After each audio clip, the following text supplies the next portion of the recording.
All right. Welcome on tonight with TNT Tuesday Night Talk. As always, while I'm waiting for you guys to come on, I am going to start sharing.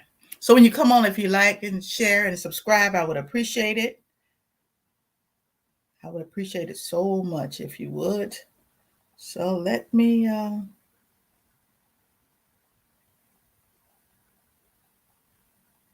start sharing. That's the name of the game.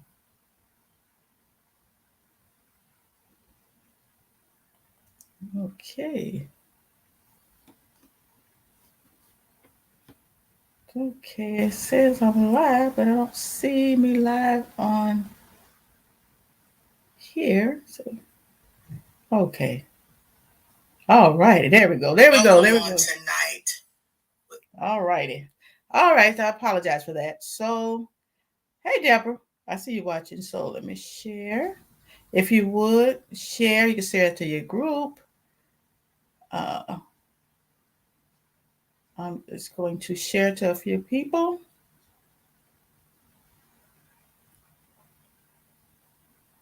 All righty. I'm just about finished sharing. All right. Okay. Here we go. All righty. All right. So thank you so much for coming on tonight. I am so grateful to have you on tonight. It's just an awesome feeling, actually, to have people share. I'm just doing my official hello everyone greeting. So that's what I had to do. So, all right. So my name is Annette L. Anderson, and this is TNT Tuesday Night Talk. And this is where we take flight and soar. We speak, orate, articulate, and reverberate. In other words, we just talk about some stuff. We speak because we say something and to really convey a message. I have a message usually every week. If I don't have a message, I have someone on. Like last week, I had a guest on, and people come on and share their testimony. And orate is to speak in a form of a pompous manner. And so what that means is that I try very hard to be able to convey the message in such a way that it'll come across where you can understand what's going on. Articulate means to speak fluently and coherently. And so truly I speak fluently because I keep going. Okay, I keep going and going. Reverberated means to vibrate, resound, or echo. And so that is what I do. Hey, Michelle. And that's what I do. I come on and I try to encourage people. This is the reason for this platform. TNT Tuesday Night Talk. The reason I come on to encourage people, I find so many times because of what's going on in the world, what's going on in our personal lives, what's going on, some other things in our lives, and sometimes we don't always encourage ourselves. So when I come on Tuesday night, one of my mandate is to encourage people and to let them know, hey Sharon, and let them know that they have what it takes, but they got to take what they have and use it. And so I love this platform on Tuesday nights because I get a chance to really pour my heart out. I get a chance to really talk about some stuff. Hey, Miss Jeter, and I get a chance to really convey what's going on. I know right now the president is doing his State of the Union address, so I'm gonna have to go back and watch that. And we need to be prayerful for the president and so many other things that's going on in our community. And so let me get back to my point. The point of the matter is that if we don't do what we need to do with whatever we've been called to do, some of you guys have been called to cater, some of you have been called to minister, some of you have been called to work with children, whatever God have given you to do. I think sometimes we get so caught up in life, with the bills and the children and the situation, and we're struggling, we're trying to make it, the gas, the list go on and on and on and on. So many things that hinder us from really being able to go forward. But I find that we need to stop really looking in our pockets so much, because there's so many things you can do that don't require money. Now, as you begin to build your corporation, your business, your organizations, of course, you're going to need money and all that. That goes without saying, but we have to start from somewhere. And I don't care how old you are. Listen, I'm 62 and I really just started. I'm just getting going. Really just getting on fire for the things I've been called to do. And that's why I come on this platform, and why that's why it's so important to me that I'm able to convey the message. And this is how I look at it. I mean, think I said, if it's 4 people, 3 people, 2 people, 1 person, whatever that come on, it's important to me that I said, God, just if I could change the mindset of 1 person, 2 person, to me, I think I've done my job. You know, sometimes God call people to speak to the masses. Sometimes he set a set group of people for you to speak to, just like your organization, just like your church. Everybody's not going to go to your church. Everybody's not going to be affiliated with your organizations. So what God does, he sends the right people to really help you and to push you and to nudge you into destiny. And that's why it's so important to know that you have what it takes. And it can be scary. You know, I often talk about it, how when I first came on here, this was really out of my league. It really was. I was like, oh my gosh, I cannot get on social media and talk by myself because I'm on, but I'm on with somebody else. But I had to do it, and I had this mandate. And sometimes, y'all, you may be the only one. You could ask anybody to ever build a ministry from the ground, a corporation. So many times, I guarantee you, it was just them. So many times, it was them with their dreams, and it was them with their vision, and nobody else was there. But they had to believe in themselves enough to keep pushing and keep going. And so, my job, my mandate is to help people believe that they can make it. And I'm just here to let you know that you can make it. I don't care what it looks like. And you know, so many times it's not always good to tell everybody your dream, because you know we have dream killers. We have people who are not going to do anything, but they're so quick to tell you how to do yours. I find it amazing. I'm not talking about those who love you and those who giving you advice and those who trying to help you. I'm not talking about those people. I'm talking about the people like, girl, what girl, child? You see this economy, girl, you can't do this. Girl, you see how much gas is. You see, it's gonna always be something. Once the gas price go down, it's gonna be something else. You know, once you know the mortgage is going up and the taxes, it's always gonna be something. You can pay your house off and don't have any debt, and you're going to still have a bill every month because you're going to still have FPL and lights and cable, whatever else. So you're going to always have something. And so I just decided in my life that regardless of what it looks like, that I must keep persevering and keep pushing and nudging and going to the next level, because there's so much needs to be done. I don't care how many churches on the corner. I live where I live at, and when I go down MLK, there's several churches in MLK, so many of them. And even some of the other areas, one day I counted, I counted churches on one street, is like 10 churches. And nothing against the church. But I do know that even with that, they may not reach everybody. God may have called you to do what I'm doing to reach people, where people can actually sit in their living room or sit in their bedrooms or whatever and actually partake in ministry. And so many people are doing that now, which that's not a bad thing. But God had said that before he come back, that his word is going to be taught. I mean, everybody gonna have opportunity to hear what God has to say in his word. So I used to think before technology, well, I was like, wonder how you gonna do that? Because you know, you got people who live way in these other countries, way up in mountains and areas that people don't just randomly travel through. You know, they live in remote areas, but here comes social media knocking on the door. Hey, God is going to get what he needs out there in the air. He's going to get that done. So, you know, that is what he does. And when you do come on, you guys, if you would like and share and subscribe, I would appreciate it, because I am trying to build a social media, because I really believe I do have a little something to say. But I understand that, you know, my message is not for everybody. You know, your message or whatever you've been called to do, but you cannot allow situations to deter you. You cannot allow people, places, things, you cannot allow them to deter you from what you've been called to do. So when I come on here, I have such a passion. I definitely have a passion for women, of course, and also men, but I have a passion for women. I have organizations that I have that soon, you know, I'm trying to wait till this COVID thing do a turn. It's turning, but it has not turned completely. I don't care what nobody says. People are still dying with COVID. Don't get it. I don't care what the narrative is. I don't care what they say in the press. I don't care. And it's not. It has nothing to do with my lack of faith. I have faith. I really do. But also, I know if God created the scientists and the doctors and all that, He didn't just create them because other people. Oh, I don't know what's wrong with the church. They ain't got no faith. Wait a minute, that's silly.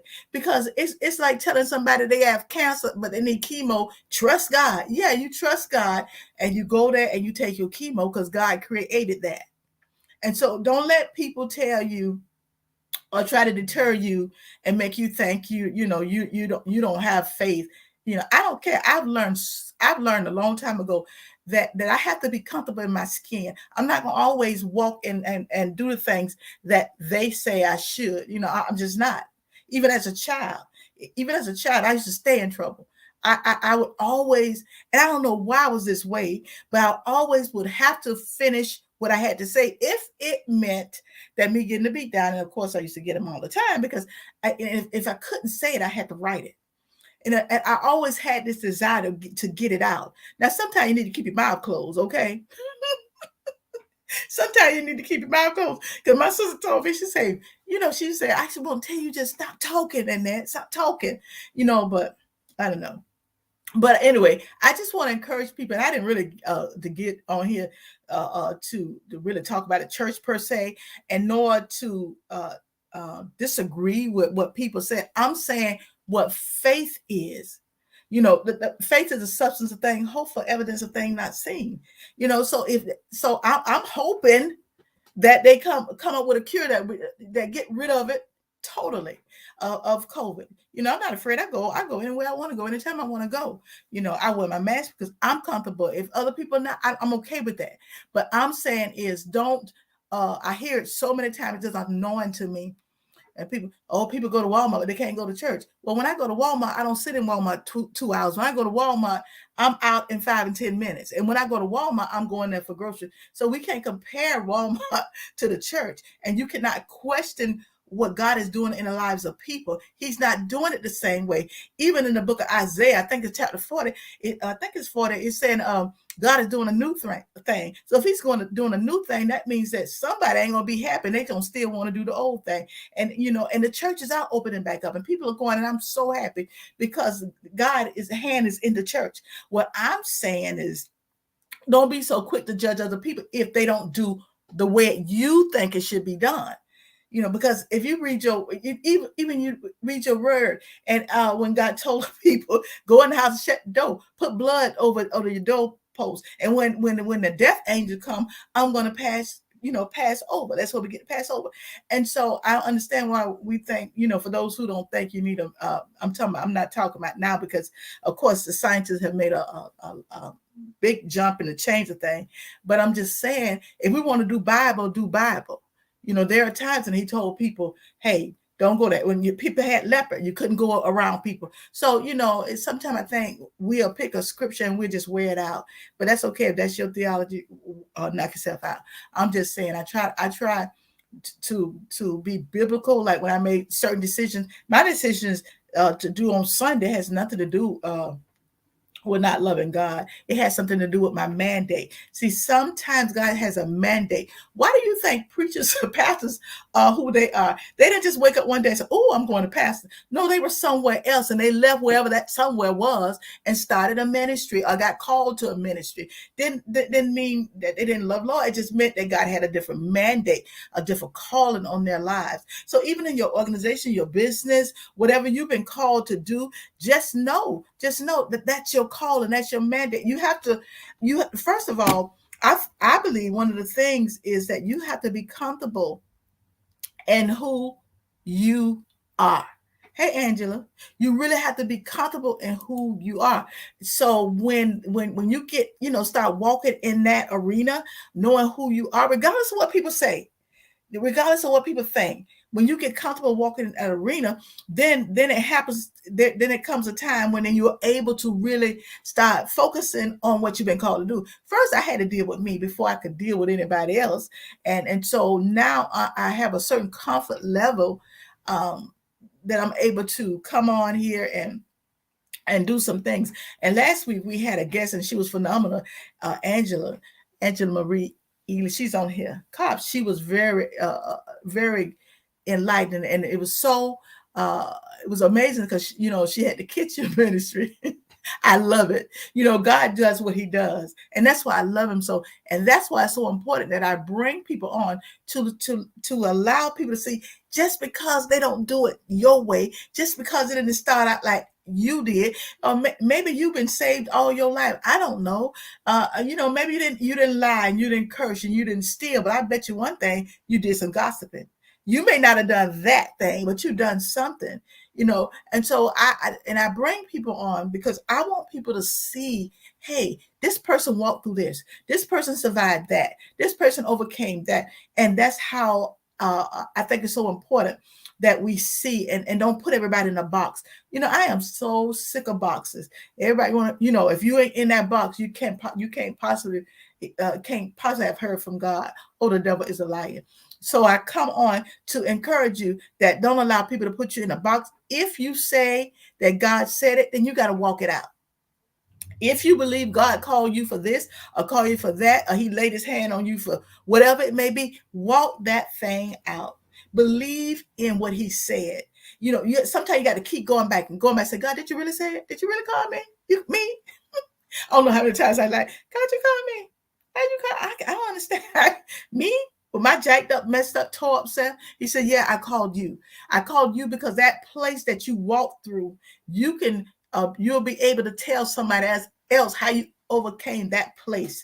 Having a child at 15, being married by the time you were 16, those things, dealing with depression, working on a job that really should have ended a long time ago, but you still had in your mind that if I leave this job, how am I going to make it? And so these are the things that I walked through so many years of where I don't remember, and I talk about it so much that parts of my life I don't remember because I never did. I wasn't a drug addict. Didn't drink. I tried a beer one time. It was nasty, and so I didn't do any of that. So my issues was never drugs or cigarettes. I tried to smoke, but I couldn't figure out how to inhale them, so I gave up on that. So I never had a habit in that respect. But I went through some other things. So that's why we had to be so quick. Not to judge people. When I was coming today, I was driving down the road, and it was this guy. I think it was a guy, and he was just laying literally with his. There's a busy highway, but he wasn't in the highway. He was on the side, and I was thinking. I said, now when different people passing, because it couldn't stop because of traffic. It's one of these streets that you stop if you want to get ran over. And I was wondering about. I said, I wonder how many people already in their mind had already made up in their mind that this person was a bum, or he was this, or he was that. But we don't know the circumstances of people. We don't know what caused people to maybe end up on the street. We don't know what heartache, what happened, what that thing, that trigger that caused them to be on the street. So I try not to be as judgmental, and I don't care who you are. We do struggle in that area because they need to get a job. How you know they don't have money? I met people who was living on the street, had money. I met a lady and talked to her personally. She said she didn't want to pay rent because she didn't want to pay rent. So that's why she decided to live on the street. And she got money. She had money every month. But and then other people have, of course, mental illness or whatever. Everybody is not mental. Everything you say, every time I look around, oh, they're mental. Oh, let me know. Some of this stuff, activity is demonic. Everything is not mental. But that's what we say. I guess it sounds good. Again, we that's our perception of how we view things. And I have my own perception of how I view things. Even when I come on here, a lot of this is my perception. It's not here to badger, to make what other people think wrong. I'm saying I disagree with it for my life, and I disagree with certain things because when I read the Word of God, some of that stuff, that stuff we say in church is learned stuff. We say a lot of things that we learn along the way. Because I know Angela, I think it was Angela was saying. I think it was Angela, it may have been Arnita, was saying their cousin was saying, how people shout, they said they were spelling coat backwards. EKOC, EKOP. See, and so I used to listen to people speaking. I say, everybody sound like, and again, that's me judging. I don't know the heart of man. See what I'm saying? It don't matter who you are. We still struggle in those areas. And these are the things I bring up because I do struggle in some stuff. I'm better now. But I be like, that don't in my head, that don't sound right, But anyway, to make a long story short, my reasons. Sometimes I go off somewhere, but I'm tangential, but I always come back to where I left off. I'm good at that. I can leave off a conversation, come back where I left. But what's so important that you know that you are God have a call on your life, and so we look at calls because we're not like a bishop or pastor, we're not standing with a microphone. Let me tell you something. All that stuff overrated anyway, because I'm more comfortable here. I'm more comfortable praying. But if I have to preach, oh my God, that's just, it just rocks my world. It does. It's a struggle for me. And so, but I keep persevering. I keep going. It's not always easy. Sometimes I be up there, I want to cry. So, oh Lord, why am I up here? But I know the calling on my life. I know the anointing on my life. I know God called me without a doubt. I don't need to be affirmed, confirmed. He already done it. It's nothing wrong with having. Because I went through my catechism some years ago. Me and Sharon Green, we went through our catechism where you sit before other bishops and pastors, and they ask you certain questions, and then you answer the questions, and then all of that is formality. And then what they do after they'll go back and score your answers, which of course I had all of them right. I mean, we studied, and so they'll come back, and then they'll get you be on your knees, and they lay hand on you, and that's more or less to seal what God has already said. And so I've been through all of that, and all that was awesome, and I thank God for it. But I also know after the catechism, then what? After you've been called, then what? After you have a vision, then what? After you're supposed to start a corporation, organization, then what? What happens after you know? And so this is why I come on to help you to get to that place. Now, I will say this: if there's ever a time that you're a little confused or want to talk with somebody about it and you have to worry about it, nobody hearing it again, I'm the girl for you. I'm the girl for you because I understand the difficulties, especially when you're trying to start something, and and you're like, well, who I can tell that? Because if you tell certain people, they're gonna like, child, girl, that ain't gonna work. This bunny, girl, child, please, somebody already doing it. I don't care if it's 100 people doing it, they ain't doing it like I'm doing it. You know how many people on social media? That has nothing to do with what I've been called to do, and that's why it's so important that I come on here at 9:00 on a Tuesday and try to convey the little message that I believe that God had given me. And that's why I come on, and that's why it's so important. Well, tonight, I've talked almost 30 minutes. Wow, I can go, can't I? Tonight, I wanted to talk about the apple of someone's eye, the apple of his eye. And I was studying, and I saw that so many times we'll say, oh, this is the apple of his eye. I've heard that so many times growing up. I thought basically it meant, that person really got a thing for that other person, but I was reading the scripture, and it's in the apple of the eyes in the scripture. Actually, it's a lot of places in the scripture. But tonight, I want to just target a couple, I think it's 3 scriptures that I want to talk about quickly. I don't want to keep y'all past the time that I'm on here. I normally try to do 8 hour, 1 hour.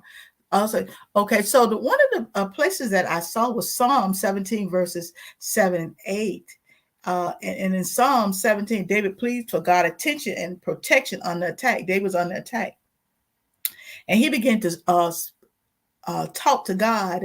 And this is how the verse goes. He says, show thy marvelous loving kindness, O thou that saveth by the right hand, then them which put their trust in thee, from those that rise up against thee.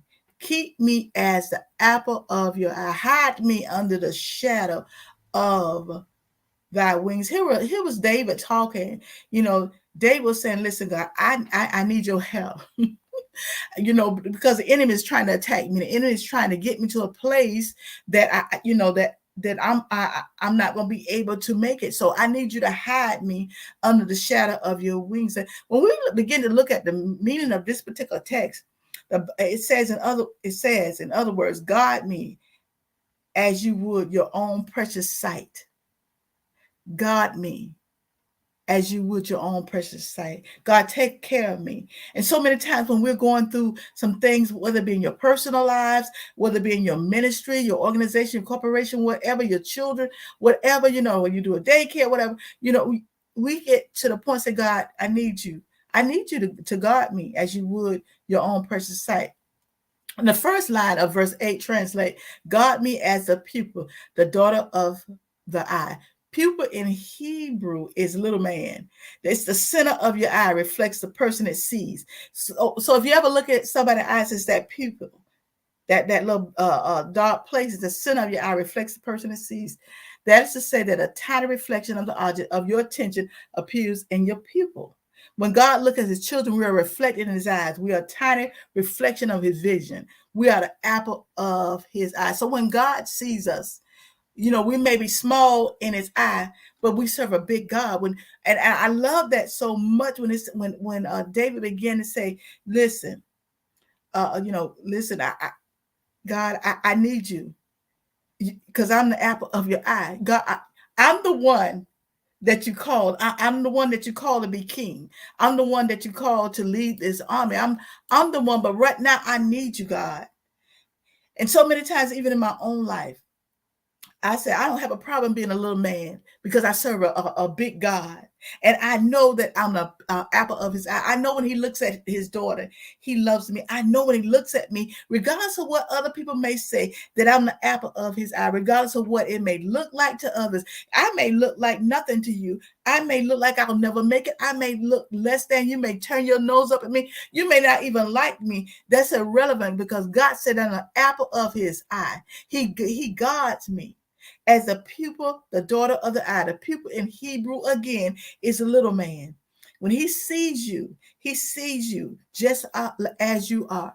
That's when you see little man, that's not derogatory. That's not derogatory. He said, I see you. I see you. I see all the things that you've been through. I see all the heartache. I see the disappointment. I see that even though you've been crying and praying and crying and praying, it don't look like you're going to make it. He said, but I see you. We are reflected in his eyes. So whatever you're going through, if you're thinking about starting anything, whatever that thing may be, just know that you're the apple of his eye. Just know that he sees you. And I want to talk about this verse here, Proverbs 7:2. And it says that keep my commandments and live, and my law as the apple of thine eye. I did a little study on this text because I really wanted to, understand exactly what he's saying, because I don't want to just take a text. Oh, this is a good text. Let me use this. No, I really wanted to see what he was saying. And he said, keep my commandments. In other words, he said, obey. It means to hear God's word and act accordingly. It means to trust. And he said, yeah, you're the apple of my eye, but there's some things that you need to do. You need to keep my commandment. You need to hear what I'm saying, and you need to act accordingly. And so many times we are so disobedient. You know, without a doubt, that you've been called to do a work. Now we want to be the apple of his eye. And we're like, oh, God just love me. I'm just his special child. But God said, but there's a prerequisite to that. He said to obey, to hear God's word and act accordingly. Hear God. Come on. Hear what he's saying. You got to trust him. Whatever you've been called to do, you got to trust him. I know it's difficult sometimes trusting, because sometimes I don't even trust myself. I'm like, God, is this really you? But God said, trust me. He said, I promise you, if you trust me, things will start coming together. And then it goes on to say to live. Live. He said, keep my commandments. Trust me and live. Listen, some of us are not living. Live in this text means to be a continue in existence. It means to exist. It means to remain. It means to be permanent. It means to last. It means to be alive, to have life, to have. So when was the last time that you really felt that you were alive? We get so caught up in stuff. We get so caught up in situations of the politics. This is happening. That is happening.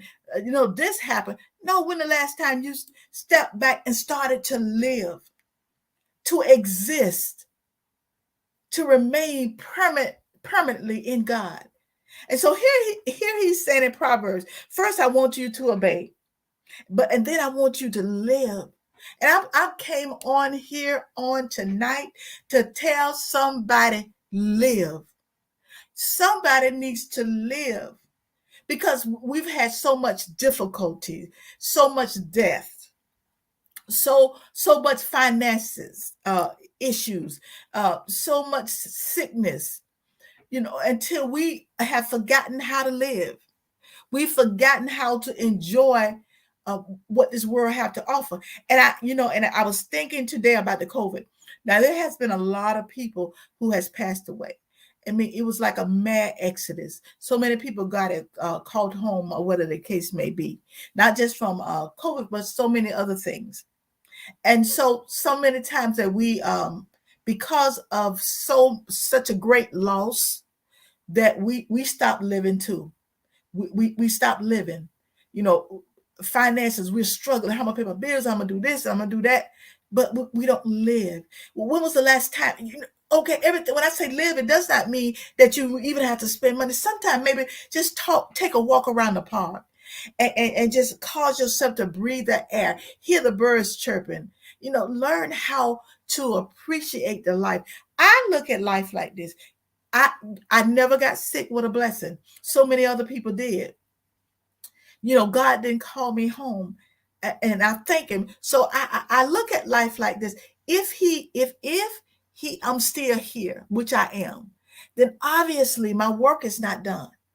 The things that God has for me is not done. So that's why I have to live, so I can do the things that he's called me to do. And we'll get on our bed of affliction, and woe is me. Some of us get in a bed and cover our head and don't want to. We just exist, and we just say, well, I'm just going to breathe this air in, or whatever will be. But no, this text in Proverbs say, keep my commandments, obey me, and live. Live, y'all. Somebody needs to hear that. Then it goes on to say, my law, which means direction and instructions. So this is one of the areas that I really I struggled in instruction. This is the area that I really, to be honest, I failed in, because when it comes to direction and instructions, I have and had some issues with that, because so many times I struggle with, God, is it you speaking? And a lot of times we know it's God, but we still want to know. We still want to go, no, God, is it you? Is it you? Is it you? Is it you? So he's given us instructions. He's given us directions. He's pointed the way. He's taken and put the right people in front of us, and we still won't do. We still won't do the things we've been called to do. We still won't obey. We still won't live. He's got everything in place, but it's up to us, y'all, to get to a point that, they say, you know what, God, okay, my way is not working anymore. This don't work. This don't work. This situation don't work. It don't work. And so we have to learn how to follow his direction and his instructions. Because what happens is he has already paved the way.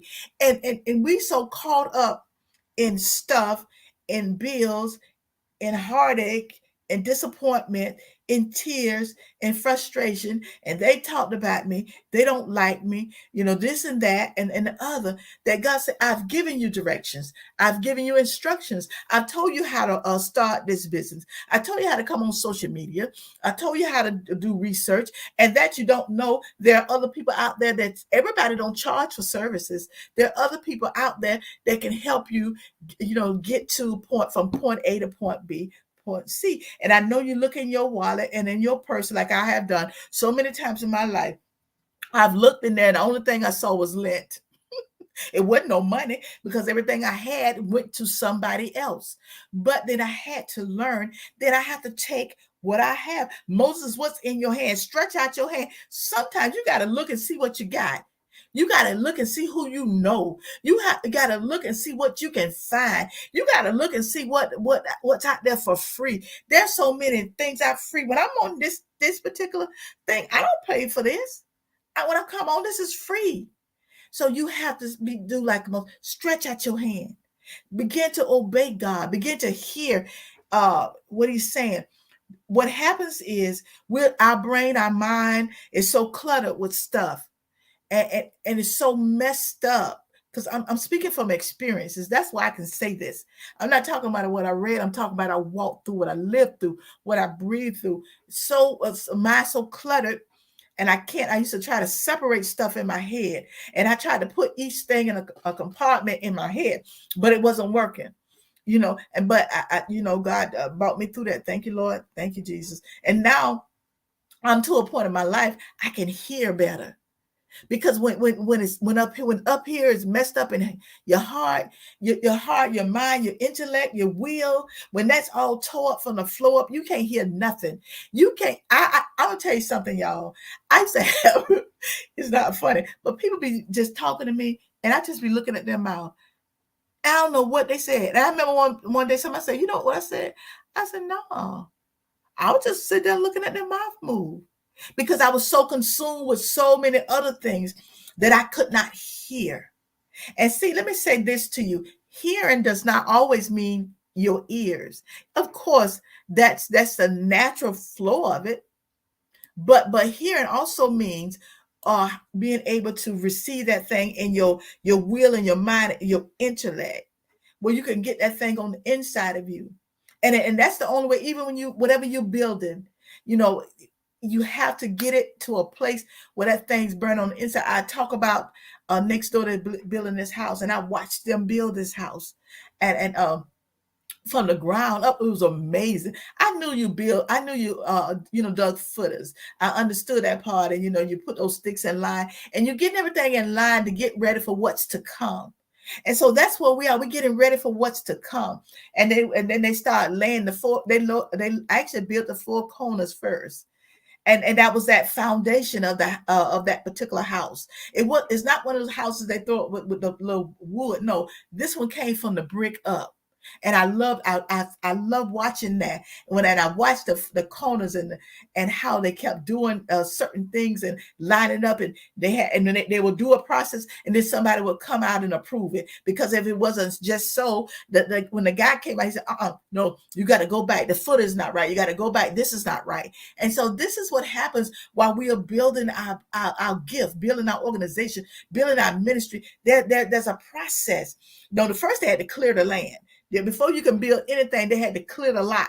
And so that's what happens a lot of times when we're trying to build something. You're trying to build something on something you have not even cleared the lot on. You have not even came up with a format. You had not even broke ground yet, but already you building something. That's why that thing falls, because you have not done the right thing. So when they cleared the lot, dug up everything that needed to be dug up, and then they dug these big holes all the way around where the house is going to be. Of course, that was the footers. And then when they got the footers, like I said, they came in and they put the four corners, and I watched the brick mason. It was amazing. They didn't see me watching, but I would peep out the window and say, wow.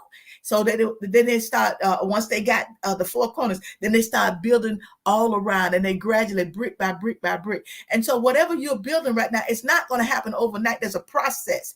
There has to be a direction and instruction. If they did not have the direction and the instruction, they would never be able to build a house. Now the house is up. Now they're still not working on the inside. You see, they built the house, but the house is not ready to be occupied yet. They still got to do some other things. And so that's how it is when you build your organization. There's a process.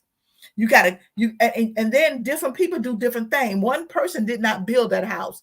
No, they had the footer guys, because I watched them. Then you had the guys that did the four corners. Then you had these other guys that came in and started building. Then you had another group of guys that came in and did the windows. Then you had another group of guys that came in and did the truss, and then so they could put up the roof. And so the list go on and on. Now they got everything up. Even if it rains or storms, they can still work in the house. You see what I'm saying? You see what I'm talking about? The process. So that's why it's so important to have direction and instructions, that when you start building, you'll understand every step. So what I've learned, each step I've taken in my life, I've learned to appreciate each step, because each step means something. Because without that other step, I would not be able to go to the next level. So we must be able to follow direction and instructions. And then it goes on to say the apple is the pupil of one's eye. And that's what God is saying. He said, I am all that you need. I'm all that you need.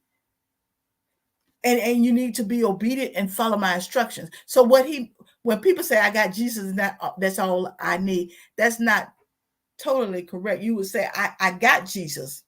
And yes, he is all that I need, so that he can send the people to me that I need in order to finish, begin, or start whatever I've been called to do. And finally, in let's see, Deuteronomy 32:10, the Bible said, the people of Israel are also called the apple of his eye.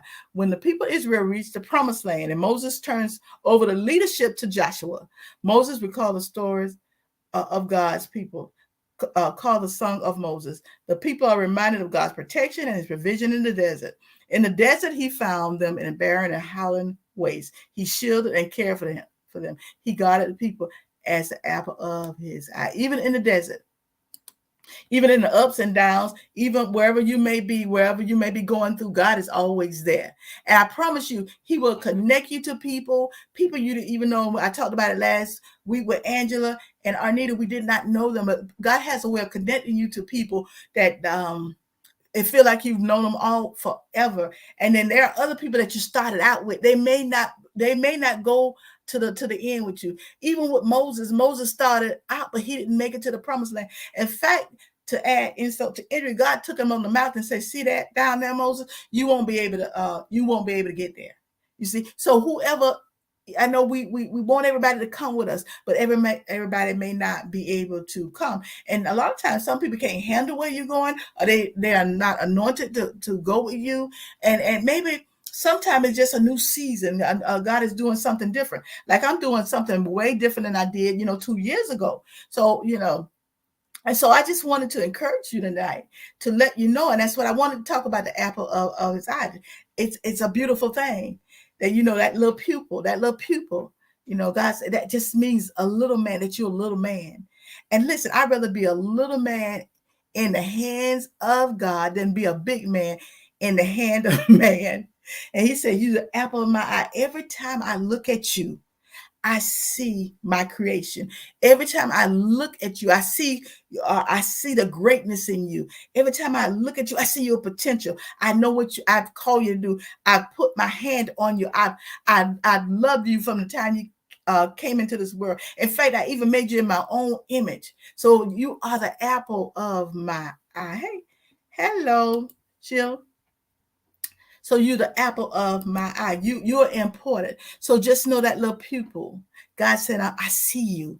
That's what I love about God. When you strip everything away, all the stuff, God still said, I see you. I see you. My hand is upon you. I've called you. I've anointed you. Now it's up to you to take what I've given you and begin to build on it. Like I said about the house next door, it's a process. Now the houses they're building a lot of apartments in Daytona and surrounding areas. And I mean, hundreds, no lie, hundreds. And I'm watching them, how they just throwing them up with the boards. I said, wow, look what they're doing. Quick, they're going up quick. But even with that, there still have to be somebody coming out each step they make to say, this is okay, you can go to the next level. This is okay, you can go to the next level. And I just believe that that's what God is saying. I really do. I believe he's saying, listen, just start. And I'll take you to the next level. Just start, I'll help you build that foot. I'll help you clear that land. I'll help you with the four corners. Whatever it takes for you to build, because that's what it's about, building. It's about building what God has given you. Now he's given it to you, but he hasn't just say, oh, you can have it. No, baby, you got some things he will just give you, and other things you will have to work for. I know that I had to work. Listen, I had to just work my nerves up just to come on here, which I'm not. I'm past that now, thank God. But I knew the importance. I knew my struggle, and I was thinking, did anybody struggling like this? Because I have these organizations. I'm trying to get incorporated, and I'm trying to do this. I'm trying to do that. I'm trying to make sure when the opportunity presents itself, I have what I need. I don't want the opportunity to knock on my door and then I'm not, I say I'm this and that and this and that, and I don't have my stuff together. So I'm working on that. I'm working on a store. I was noticing, I think it's in Flagler County, that they're getting ready to have this women thing, and they're going to have all these tables with women with different products. I said, oh my God. I said, I missed it. I missed out this time. But I said, oh no, it won't happen again. I'm going to make sure I have what I need in place. So when the opportunity presents itself, that I'm able to be a part of this women organization. I'm able to have a table there, and I have product, my book and some other things that I'm working on. In fact, I have a book, Living Life One Quarter at a Time, but also a lady wrote a book, and what she did, she had different authors write a little piece in her book. So I'm a part of 2 other books, and so it's been a blessing. I never thought that would happen to me, and so I have those books and some other things, and I said, okay, God, I can't miss you again.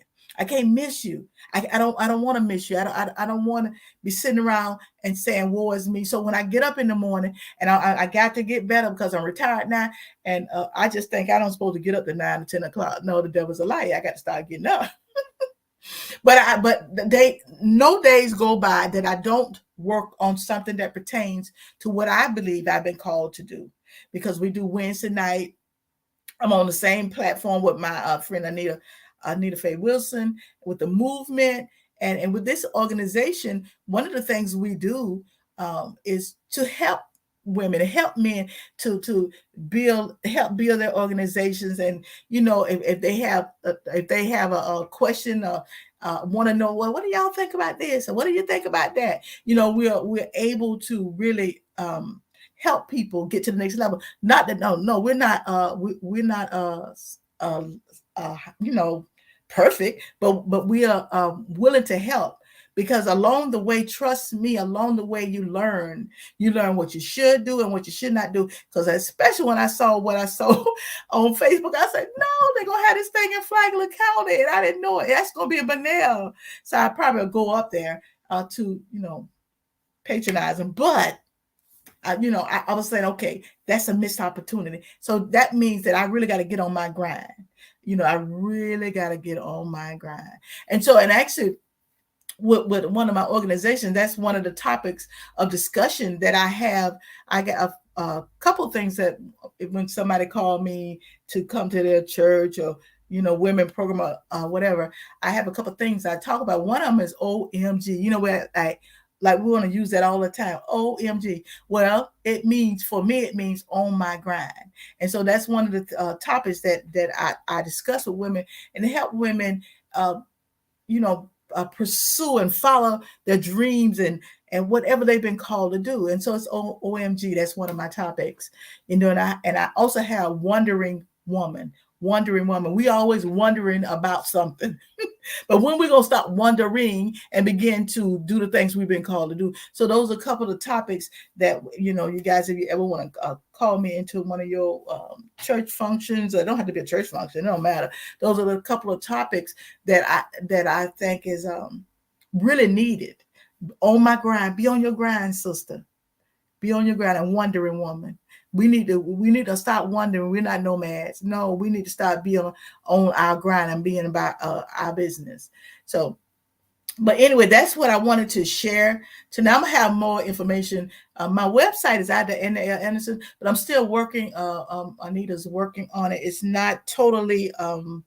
You can go out there and look at it, but it don't have all the things that I wanted to. We're updating it, for like a better word. We're updating it because I really want to be able, when you click on that, you'll be able to see what I do, and some other things. Now, one day, One day I'm gonna have a commercial. It's coming. It's coming. But it's just so much. And listen, we gotta be. That's right, Sheila. We gotta be on our grind. On my grind. OMG. If you want to say OMG, that's what that means. On my grind. And those are the, like I said, Wonder Woman on OMG, because I'm like a transformational coach. And one of the things I want to do, I want to come in. There's so many women groups and girl this and women empowerment, because I think this the month March is women empowerment, and so these are the things that I really want to talk about and encourage women to pursue who you are. Stop letting people tell you who you are, and don't no, I don't need you to tell me who I am. My mama told me that a long time ago. And she did. She did a whole lot of stuff, but she sure built my confidence to let me know, even through all the stuff that I struggled through and all that stuff that I cried about and all that stuff just to help me to be who I am. And so that is so important to me. So at any time I'm putting a shameless plug out there. Hey, listen, shameless plug that I do have that transformational thing that I do with this is with gifts.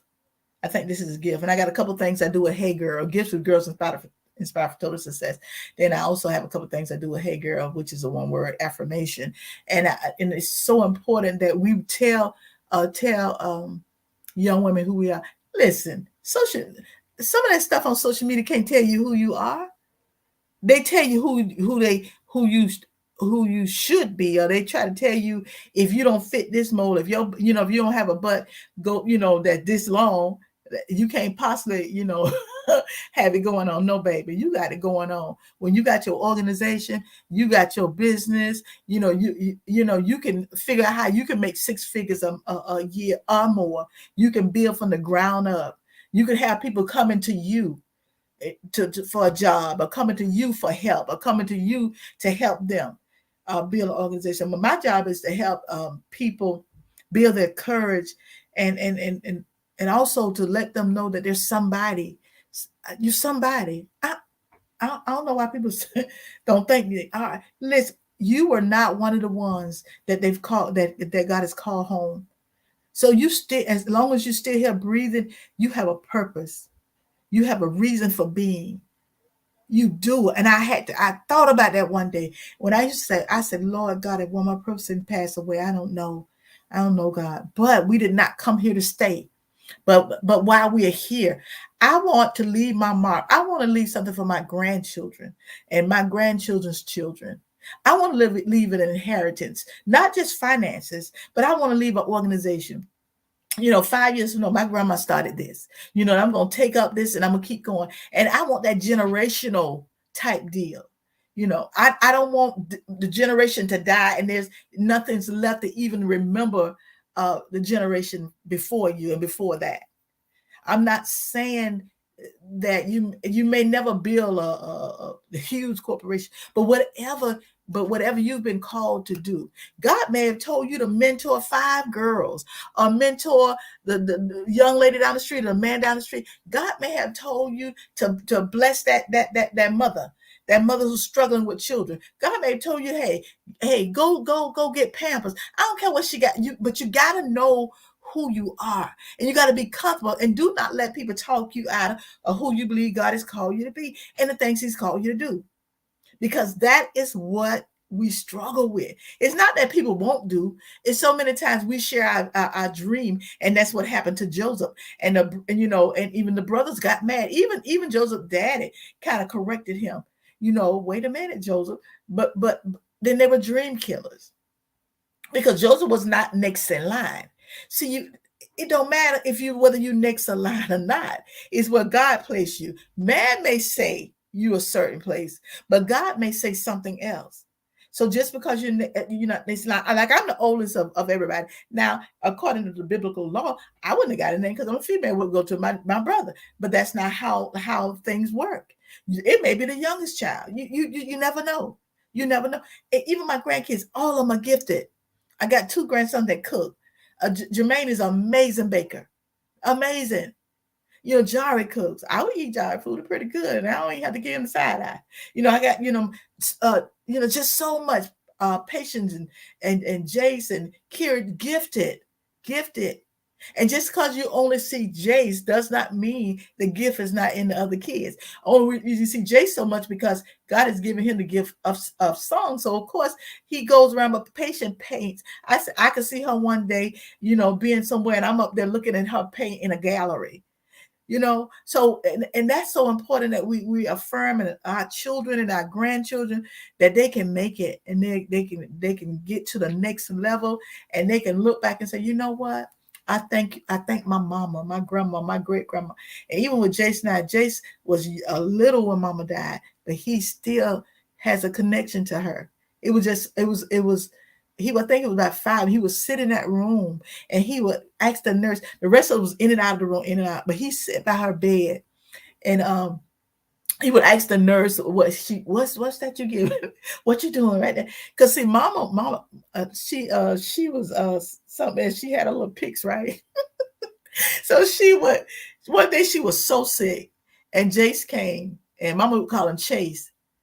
And Chase, she was getting up fixing fine fish. But what you doing? Well, Chase wants some fish. Chase, well, what about Annette? Well, anyway, but she had that connection, and he had that connection to her, and she had a connection to him, and a lot of other her grandkids. It wasn't just Jace, but I'm talking about Jace. That's why I'm saying that.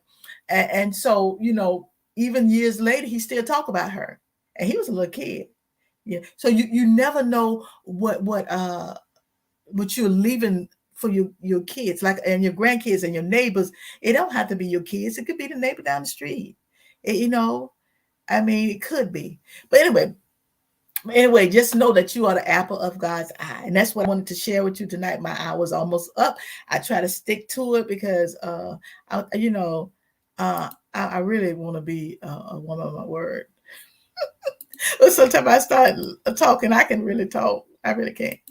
Yeah, but yeah, on my grind. Yeah, y'all. I'm gonna be doing a class on my grind, and I'm gonna do a class on Wondering Woman, and that's my transformational course. It's not be a course. It's just that I'm gonna be I would love to have a group of women, whether it be on social media or whether it be in person. I don't have a problem. Like I said, I still wear my mask. Hey, that's what I do. And talk about those two subjects, the Wondering Woman and On My Grind, because you can't you got to stop wondering so you can get on your grind, because get on my grind. You got to get on mine's personal. Mine's personal. I on my grind. I got to get to the next level, whatever that may be. I got to do it. I don't have a choice. I don't have a choice. I got to do it. But anyway, that is going to be it for me tonight.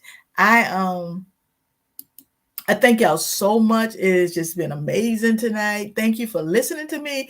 Thank you for coming on and sharing with me. I'm always so grateful. I know people be on here and they don't say stuff. I know y'all out there. I know. But thank y'all. I'm dropping my phone. See what it is. I'm on StreamYard, so I can't see who's on StreamYard unless they comment, right? I can't. But I can see, who is this? I can. Oh, thank you, Sharon. Thank you, Sharon. But I can see when people are kind of watching. So yeah, I'm so grateful. I'm so grateful, y'all. It's been real. I've been doing this over a year. I said, oh my gosh. I didn't even know it, because I had interviewed Jace about a year ago, and it popped up on my timeline. When I interviewed him, he wasn't even saying nothing. Oh, that was the hardest interview I ever did. I said, oh Lord. I said, next time he come on, he gonna sing, and he just gonna go on, because he ain't no big talker. He just sang. But I just want to thank y'all so much for sharing with me. I'm here, like I said, I'm here every Tuesday at 9:00, and also on this platform, YouTube and Facebook, and also on Wednesday nights, we are on the same platforms on the Movement, which is a motivation organization built to educate, mind, empower, nurture, and transform. We are Movement to Move. So me and Anita Faye Wilson's there. And so, we're on Clubhouse on Friday at 8:00. So there we have a lot of stuff going on Sunday at 10 o'clock. We're back on the same on the platform. It's we understand there's a lot of people at their own church is fine, but you can always go back and look at what's going on. We always leave it up. So we always preach. Either I preach a week, she preach a week, and sometimes we have a guest. So yeah, so God has definitely opened up some doors. But anyway, so again, I said about 3 times. See, that let you know I'm a preacher, y'all, because a preacher's close 5 times before they close. But anyway, that's it for me tonight. My name is Anna L. Anderson, and this is Tuesday Night Talk. This is where we take flight and soar. We speak, orate, articulate, and reverberate. And that's it for me tonight. And hopefully I'll see you tomorrow. But if not, please come back on next Tuesday and join me at 9 o'clock. Thank you so much. I love you. Be blessed and walk in your greatness.